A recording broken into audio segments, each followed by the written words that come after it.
Headlines brought to you by Chitale बंधू.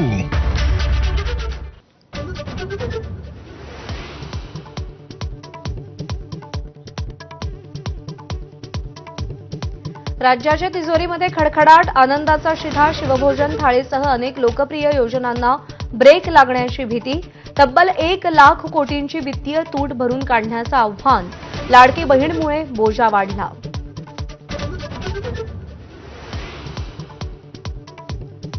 धनंजय मुंडेंच्या दाव्यांचा माझाकडून पडताळा. Battery sprayer आणि कापूस बॅग स्वस्तात खरेदी केल्याचा दावा सपशेल खोटा. दोन्ही वस्तू बाजारात स्वस्तच. शिवाय यापूर्वी MAIDCनंच कमी किमतीत खरेदी केल्याचंही उघड. मुंबईमध्ये मुख्यमंत्री फडणवीसांच्या मेघदूत निवासस्थानी नीती आयोगाचे CEO सुब्रमण्यम यांच्यासोबत बड्या उद्योगपतींची बैठक. स्वतः मुख्यमंत्र्यांसह विविध खात्याचे वरिष्ठ प्रशासकीय अधिकारीही बैठकीत.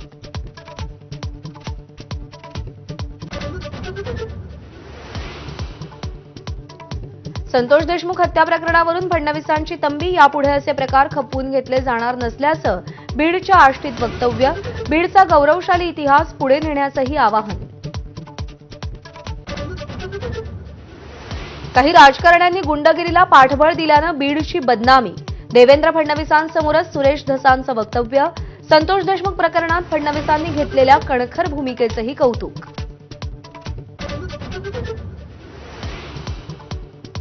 ठाण्यातील जनता दरबाराच्या आयोजनामुळे चर्चेत आलेले पालघरचे पालकमंत्री गणेश नाईकांकडे संपर्क मंत्री म्हणून ठाण्याची जबाबदारी. आता कुठेही जनता दरबार घेण्याची मोकळीक असल्याचाही नाईकांचा दावा.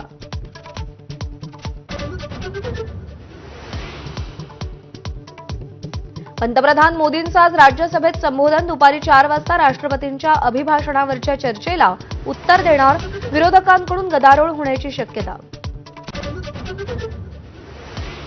बहुतांश एक्झिट पोलनुसार दिल्लीत भाजपची सत्ता येण्याचा अंदाज. केजरीवालांच्या आम आदमी पार्टीची पुन्हा सत्तेत येण्याची संधी हुकण्याची शक्यता. एकजुटीनं राहिल्यावरच हिंदू समाजाचा विकास उन्नती शक्य. सरसंघचालक डॉक्टर मोहन भागवत यांचं वक्तव्य. हिंदुत्वात सर्व समान, जातीभेदाला थारा नसल्याचीही भूमिका.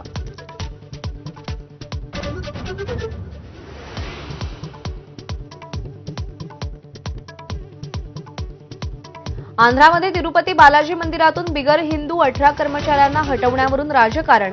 वक्फ बोर्डावरती 2 बिगर मुस्लिम सदस्यांच्या नियुक्तीचा हट्ट कशासाठी? ओवैसींचा मुख्यमंत्री चंद्राबाबूंना सवाल.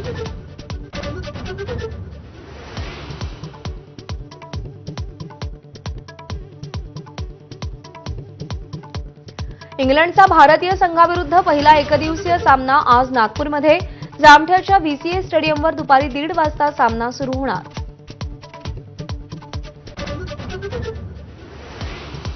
जगभरातल्या इस्माइली मुस्लिमांचे धर्मगुरू आगा खान यांचं पोर्तुगालमध्ये निधन. वयाच्या 88व्या वर्षी अखेरचा श्वास घेतला. पंतप्रधान मोदींसह विरोधी पक्षनेते राहुल गांधींचा शोकसंदेश.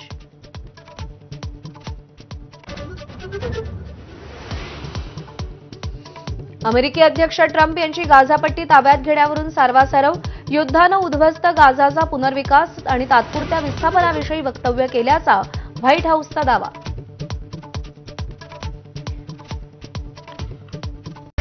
Headlines brought to you by Chitale Bandhu. ब्रेकनंतर आपल्या सगळ्यांचं